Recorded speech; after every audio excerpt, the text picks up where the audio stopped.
Assalamualaikum warahmatullahi wabarakatuh.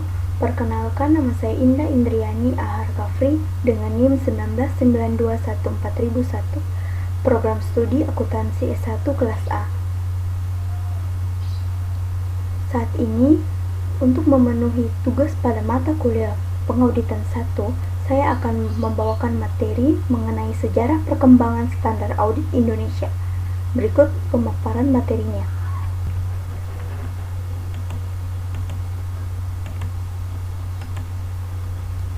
Standar auditing merupakan pedoman umum untuk membantu auditor memenuhi tanggung jawab profesionalnya dalam audit atas laporan keuangan historis. Standar ini mencakup pertimbangan mengenai kualitas profesional seperti kompetensi dan independensi, persyaratan pelaporan, dan bukti. Perkembangan standar audit.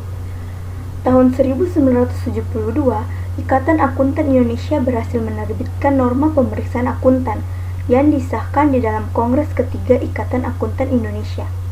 Pada tanggal 19 April 1986, norma pemeriksaan akuntan yang telah diteliti dan disempurnakan oleh tim pengesahan serta disahkan oleh pengurus Pusat Ikatan Akuntan Indonesia sebagai norma pemeriksaan yang berlaku efektif selambat-lambatnya untuk penugasan pemeriksaan atas laporan keuangan yang diterima setelah tanggal 31 Desember 1986.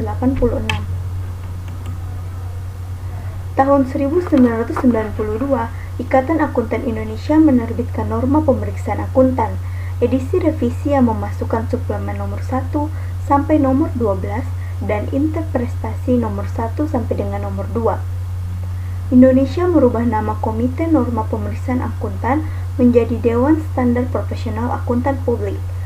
Selama tahun 1999, Dewan melakukan perubahan atas standar profesional akuntan. Per 1 Agustus 1994 dan menerbitkannya dalam buku yang diberi judul Standar Profesional Akuntan Publik per 1 Januari 2001.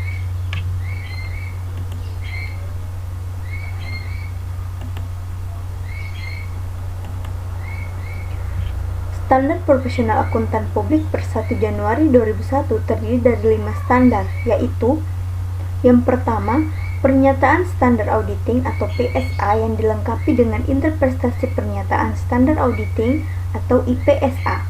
Yang kedua, Pernyataan Standar Atestasi PSAT yang dilengkapi dengan interpretasi Pernyataan Standar Atestasi atau IPSAT. Yang ketiga, Pernyataan Standar Jasa Akuntansi dan Review atau PSAR yang dilengkapi dengan interpretasi Pernyataan Standar Jasa Akuntansi dan Review atau IPSAR. Yang keempat, Pernyataan Standar Jasa Konsultasi atau PSJK yang dilengkapi dengan interpretasi Pernyataan Standar Jasa Konsultasi atau IPSJK. Yang terakhir, yang kelima, yaitu Pernyataan Standar Pengendalian Mutu atau PSPM yang dilengkapi dengan interpretasi Pernyataan Standar Pengendalian Mutu atau IPSM.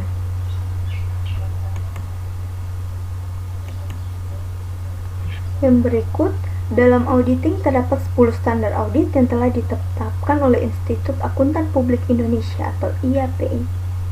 10 standar tersebut dijabarkan dalam bentuk standar perikatan audit atau SPA.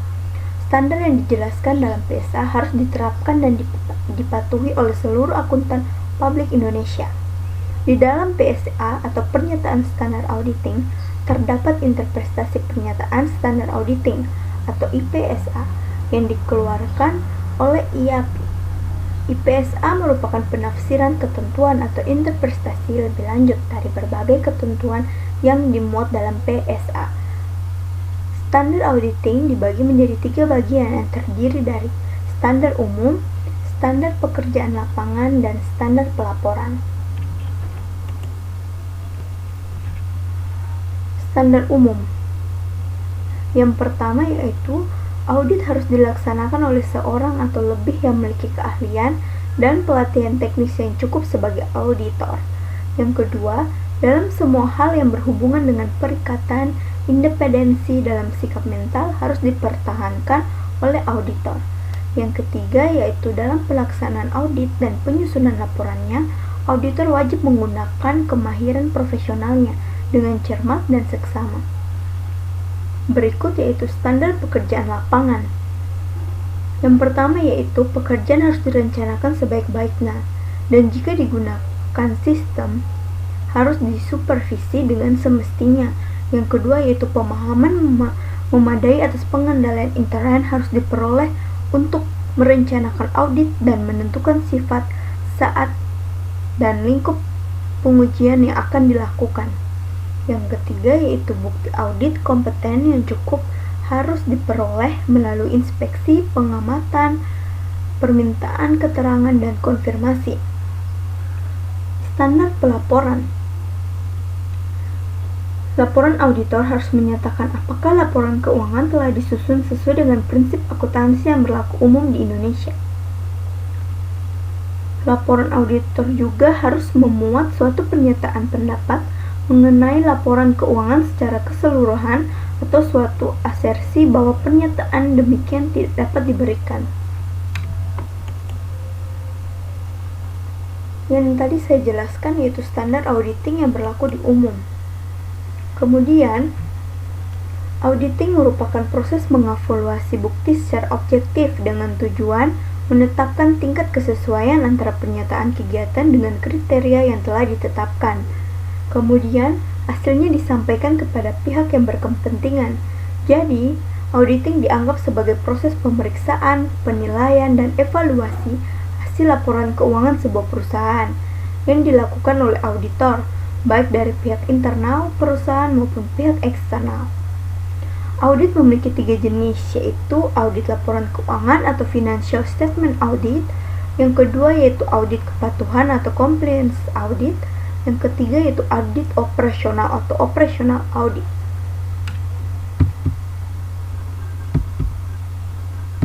Setelah kita menjelaskan sejarah perkembangan standar audit Indonesia, selanjutnya di sini saya akan menjelaskan yaitu latar belakang audit. Pengauditan telah mulai dilakukan sejak abad ke-15. Diketahui bahwa sekitar awal abad ke-15, jasa auditor telah mulai digunakan di Inggris. Meskipun pengauditan telah lahir sejak beberapa abad yang lalu, namun perkembangan yang pesat baru terjadi pada abad ini. Pengauditan independen sebelum tahun 1900. Kelahiran fungsi pengauditan dimulai oleh negara Inggris. Kemudian Inggris memperkenalkan di benua Amerika pada abad pertengahan 15. Para auditor di Amerika Utara mengadopsi bentuk laporan dan prosedur audit persis seperti yang berlaku di Inggris. Perusahaan-perusahaan publik di Inggris pada waktu itu harus tunduk pada undang-undang yang disebut Companies Act. Menurut undang-undang tersebut, semua perusahaan publik harus diaudit. Ketika fungsi audit mulai diekspor ke Amerika Serikat, bentuk laporan model Inggris turut diadopsi pula, meskipun peraturan yang berlaku di Amerika Serikat tidak sama dengan yang berlaku di Inggris. Keharusan untuk diaudit datang dari badan yang mengatur pasar modal yang disebut Security and Exchange Commission atau SEC, serta dari pengakuan umum mengenai manfaat pendapat auditor atas laporan keuangan. Perkembangan abad ke-20. Perkembangan di abad ke-20 sangatlah pesat karena revolusi industri Inggris telah memasuki usia ke-50 tahun. Perusahaan di Indonesia mulai mencakup manfaat dari jasa audit itu sendiri. Namun, di kalangan pemegang saham terjadi kesalahan pahaman dengan apa fungsi audit itu. Profesi auditor di Amerika Serikat berkembang pesat setelah berakhirnya Perang Dunia Pertama. Sementara itu, kesalahan pahaman tentang fungsi pendapat auditor masih terus berlangsung. Sehingga tahun 1917, Federal Reserve Board menerbitkan Federal Reserve Bulletin yang memuat cetak ulang suatu dokumen yang disusun oleh American Institute of Accountants, yang selanjutnya berubah menjadi American Institute of Certified Public atau AICPA pada tahun 1957, yang berisi himbauan tentang perlunya auditorsi yang seragam. Tetapi tulisan tersebut sesungguhnya lebih banyak menguraikan tentang bagaimana mengaudit neraca. Pernyataan teknis ini merupakan pernyataan pertama yang dikeluarkan oleh profesi auditorsi di Amerika Serikat dari sekian banyak pernyataan yang dikeluarkan selama abad ke-20. Perkembangan pengauditan di Indonesia. Profesi auditorsi di Indonesia masih berkembang, masih tergolong baru. Pada masa penjajahan Belanda, jumlah perusahaan di Indonesia belum begitu banyak, sehingga auditorsi dengan sendirinya hampir tidak dikenal. Perusahaan-perusahaan milik Belanda telah beroperasi di Indonesia pada waktu itu, mengikuti model-model pembukuan seperti yang berlaku di negaranya.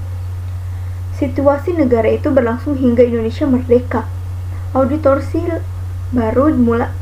mulai baru dikenal di Indonesia setelah tahun 1950-an, yaitu ketika semakin banyak perusahaan didirikan dan auditorsi sistem Amerika mulai dikenal, terutama melalui pendidikan di perguruan tinggi.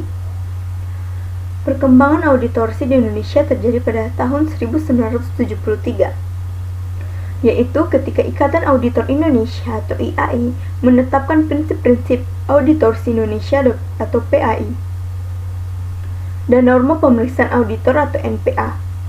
Selain itu, perkembangan yang terjadi dalam dunia perbankan sejak tahun 1988 semakin menuntut dilakukannya audit atas laporan keuangan bagi perusahaan yang akan mengajukan permohonan kredit ke bank. Pada tahun 1995 lahir Undang-Undang Perseroan Terbatas yang mewajibkan suatu perseroan terbatas menyusun laporan keuangan, dan jika perseroan merupakan perusahaan publik, maka laporan keuangannya wajib diaudit oleh auditor publik. Pada tahun yang sama, Undang-Undang Dasar Modal pun lahir juga. Seiring perkembangan perusahaan di Indonesia, IAI telah banyak melakukan penyempurnaan peraturan yang berlaku di Indonesia, yang mana Indonesia saat itu berakibat pada peraturan yang dibuat oleh Amerika Serikat. Pada tahun 1994, IAI melakukan penyusunan ulang prinsip auditorsi dan standar audit yang disebut Standar Auditorsi Keuangan atau SEK, dan Standar Profesional Auditor Publik atau SPAP.